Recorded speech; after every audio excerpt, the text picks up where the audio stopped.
Hello दोस्तों, कैसे हैं आप सब। एक बार फिर से आप सबका स्वागत करता हूं आपके अपने चैनल टूरोपीडिया हिंदी पर। क्या आप जानते हैं कि भारत के कौन कौन से राज्य में सबसे पहले सूर्योदय होता है। एक ऐसा राज्य जिसकी प्राकृतिक सुंदरता देख आपको लगेगा मानो आप फिनलैंड में घूम रहे हैं। इसी राज्य में दुनिया की दूसरी सबसे बड़ी बौद्ध मोनेस्ट्री भी मौजूद है और साथ ही यहाँ का लगभग 3/4 हिस्सा जंगल और हरियाली से घिरा हुआ है। पहाड़ियों के बीच में बसा होने के कारण आज तक भी यहाँ कोई एयरपोर्ट नहीं बन पाया है। ये राज्य 7 सिस्टर्स में से एक है, जहाँ पर भारत का सबसे लंबा पुल भी बना हुआ है। दोस्तों, आज हम बात कर रहे हैं भारत के एक खूबसूरत राज्य अरुणाचल प्रदेश की। तो देर किस बात की, अपना सीट बेल्ट बांध लीजिए अच्छे से और निकलते हैं अरुणाचल प्रदेश के एक शानदार सफर पर। भारत के पूर्वोत्तर इलाके के एक बेहद ही खूबसूरत राज्य अरुणाचल प्रदेश में चारों तरफ हरे भरे जंगल, खूबसूरत वादियां, नदी और झरने बहते हुए ही नजर आएंगे। लेकिन ये एक ऐसा राज्य है जहाँ भारतीयों को जाने के लिए भी परमिट लेनी पड़ती है। लेकिन ऐसा क्यों, इस बारे में हम आपको वीडियो में बताएंगे। अरुणाचल प्रदेश की कुल जनसंख्या 16 लाख के आसपास है और ये भारत का तीसरा सबसे कम आबादी वाला प्रदेश है। ये देश का सबसे कम डेंसिटी वाला राज्य भी है। यहाँ प्रति वर्ग किलोमीटर एरिया में औसतन सिर्फ 17 लोग ही रहते हैं और अरुणाचल प्रदेश में कुल 18 जिले आते हैं। साथ ही आपको बता दें कि ये प्रदेश देश की अर्थव्यवस्था में भी प्रमुख योगदान प्रदान करता है। अरुणाचल प्रदेश की जीडीपी $4.5 बिलियन के आसपास है। अरुणाचल प्रदेश की राजधानी और सबसे प्रमुख शहर है ईटानगर। इसे मिनी इंडिया के नाम से भी जाना जाता है क्योंकि भारत के लगभग सभी राज्यों के लोग ईटानगर में देखने को मिलते हैं। ईटानगर का नाम यहाँ पर मौजूद ईटा किला के नाम पर रखा गया है। ईटा किला एक प्रसिद्ध ऐतिहासिक स्मारक है जिसे देखने सालाना पर्यटकों की भीड़ लगी रहती है। अरुणाचल प्रदेश को लैंड ऑफ डॉन भी कहा जाता है, यानी उगते सूर्य की धरती। आपको शायद ही पता होगा कि भारत में सबसे पहले सूर्योदय अरुणाचल प्रदेश में ही होता है। सूरज की पहली किरण यहाँ सुबह 4:30 बजे गिरती है। आपको बता दें कि गुजरात और अरुणाचल प्रदेश के बीच सूर्य निकलने का अंतर 2 घंटे का है। कई बार अरुणाचल प्रदेश द्वारा एक अलग टाइम जोन की मांग भी की जा चुकी है क्योंकि अलग टाइम जोन से पूरे राज्य की कार्य प्रणाली में बदलाव आएगा और लोग सुबह जल्दी काम पर जा सकेंगे। अरुणाचल प्रदेश आज के समय में भारत के पूर्वोत्तर में 7 बहनों में से एक प्रमुख राज्य है। लेकिन एक समय ऐसा भी था जब अरुणाचल प्रदेश नाम का कोई राज्य भारत में नहीं था। आजादी के कई साल बाद तक भी अरुणाचल प्रदेश को देश में NEFA यानी नॉर्थ ईस्ट फ्रंटियर एजेंसी के नाम से जाना जाता था। सन 1972 में अरुणाचल प्रदेश को एक केंद्र शासित प्रदेश का दर्जा दिया गया और ये नाम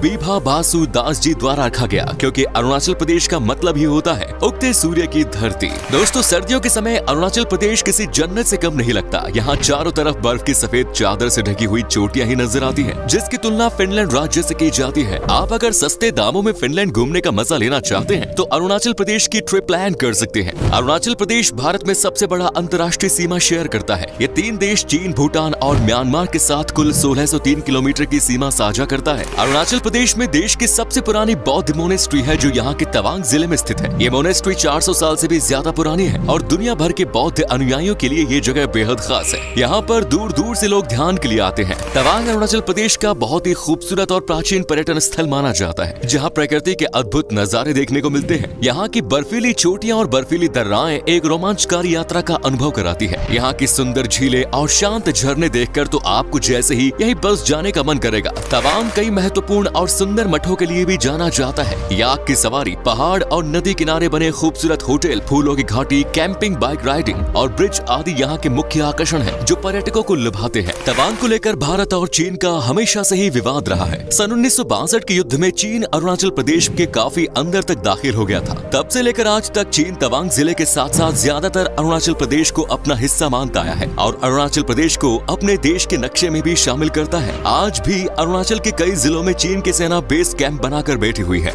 1962 युद्ध के बाद खींची गई मैकमोहन लाइन के अनुसार अरुणाचल प्रदेश भारत का ही हिस्सा है, लेकिन चीन इस लाइन को मानने से हमेशा से इनकार करता आया है। अरुणाचल प्रदेश की खास बात यह है कि यहाँ पर 30 से भी ज्यादा भाषाएं बोली जाती हैं। वैसे तो यहाँ की ऑफिशियल लैंग्वेज अंग्रेजी है। इसके अलावा हिंदी, कांचो, तागिन और डाफिया जैसी भाषाएं भी बोली जाती है। 3 अलग अलग देशों के बॉर्डर से जुड़े होने के कारण अरुणाचल प्रदेश में अलग अलग राज्यों के लोग आते हैं और यहाँ की प्राकृतिक सुंदरता का जमकर लुत्फ उठाते हैं। एग्रीकल्चर अरुणाचल प्रदेश की अर्थव्यवस्था का मुख्य स्रोत है। यहाँ पर 50% से ज्यादा लोग खेती बाड़ी के काम में जुड़े हुए हैं। यहाँ पर मक्का, बाजरा, गेहूं, चावल और कपास की खेती की जाती है। अरुणाचल में की जाने वाली खास खेती को झूम खेती कहते हैं। झूम खेती सबसे प्राचीन खेती करने की परंपरा है। अरुणाचल प्रदेश भारत का एक ऐसा राज्य है जो अंग्रेजों के अधीन नहीं रहा, यानी अरुणाचल प्रदेश पर आज तक कभी कोई बाहरी ताकत राज नहीं कर पाई। इसकी वजह यहाँ चारों तरफ मौजूद ऊंचे ऊंचे पहाड़ हैं और जबरदस्त ठंड में बर्फीले पहाड़ों की चढ़ाई मिलकर अरुणाचल प्रदेश पर कब्जा करना बिल्कुल भी आसान नहीं है। इस राज्य में आपको चांदी और यूरेनियम जैसे कई खनिज की खदानें भी देखने को मिलेंगी और इन प्राकृतिक संसाधनों के कारण ही चीन की नजरें अरुणाचल प्रदेश पर हमेशा ही रही है।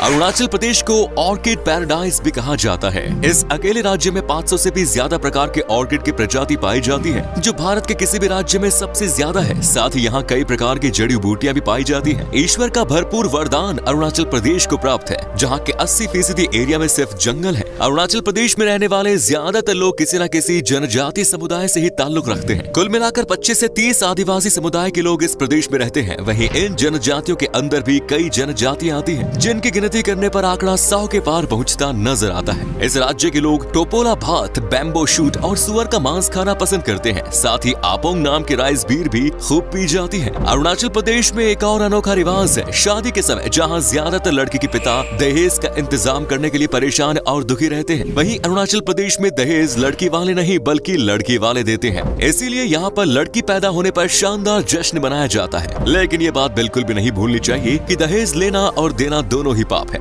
अरुणाचल प्रदेश देश का एक ऐसा राज्य है जहाँ के कई जिलों में जाने के लिए भारतीयों को भी परमिट लेने की जरूरत पड़ती है। असल में यहाँ कई प्रकार के जनजातियों के लोग रहते हैं। इसके अलावा यहाँ की वाइल्ड लाइफ भी बेहद ही खास है। आपको यहाँ कई प्रकार के जीव जंतु प्राकृतिक वातावरण में रहते हुए दिखेंगे और सबकी सुरक्षा को मद्देनजर रखते हुए यहाँ आने वाले सभी पर्यटकों के लिए परमिट लेना अनिवार्य किया गया है। अरुणाचल प्रदेश में पूरे साल काफी बारिश होती है। कई बार एक साल में 400 सेंटीमीटर बारिश भी यहाँ होती है। एक समय ऐसा था जब अरुणाचल प्रदेश में सफर करना काफी मुश्किल भरा था। सड़कों की हालत बहुत खराब थी, लेकिन आज यहाँ के लगभग सभी गाँव और जिले पक्की सड़क से जोड़े जा चुके हैं। बस की सुविधा भी यहाँ आपको आसानी से मिलेगी। धर्म की बात करें तो अरुणाचल प्रदेश में सबसे ज्यादा आबादी ईसाई धर्म को मानने वाले लोगों की है। दूसरे नंबर पर है यहाँ हिंदू धर्म, इसके बाद बौद्ध धर्म और अन्य धर्म आते हैं। ईसाई आबादी होने का प्रमुख कारण यहाँ आने वाली मिशनरीज हैं। अरुणाचल प्रदेश में लकड़ी की कारीगरी का काम काफी ज्यादा किया जाता है। यहाँ पर लकड़ियों पर की जाने वाली नक्काशी आपने और कहीं नहीं देखी होगी। हस्तकला के काम में भी अरुणाचल प्रदेश के लोग काफी निपुण होते हैं। म्यूजिकल इंस्ट्रूमेंट्स बनाने हो या फिर कपड़े, हर चीज में अरुणाचल प्रदेश का कोई मुकाबला नहीं। अरुणाचल प्रदेश में कई तरह के त्योहार मनाए जाते हैं। लोसार फेस्टिवल पूरे प्रदेश में सबसे ज्यादा धूमधाम से मनाया जाता है। इस त्योहार में लोग जमकर मौज मस्ती करते हैं, अच्छा खाना खाते हैं और खूब शराब पीते हैं। अरुणाचल प्रदेश के अलावा तिब्बत, नेपाल और भूटान में भी लोसार फेस्टिवल बड़े धूमधाम से मनाते हैं। लोसार के अलावा अरुणाचल प्रदेश में Siang river festival, Pangsau pass winter festival, Solung festival, Dree उत्सव जैसे कई त्योहार लोग मनाते हैं। अरुणाचल प्रदेश का जिक्र कई पौराणिक कथाओं, हिंदू शास्त्रों, महाभारत और रामायण में भी देखने को मिलता है। इस राज्य में परशुराम कुंड और सीता कुंड जैसी पवित्र जगह है। यहाँ के सियांग जिले में स्थित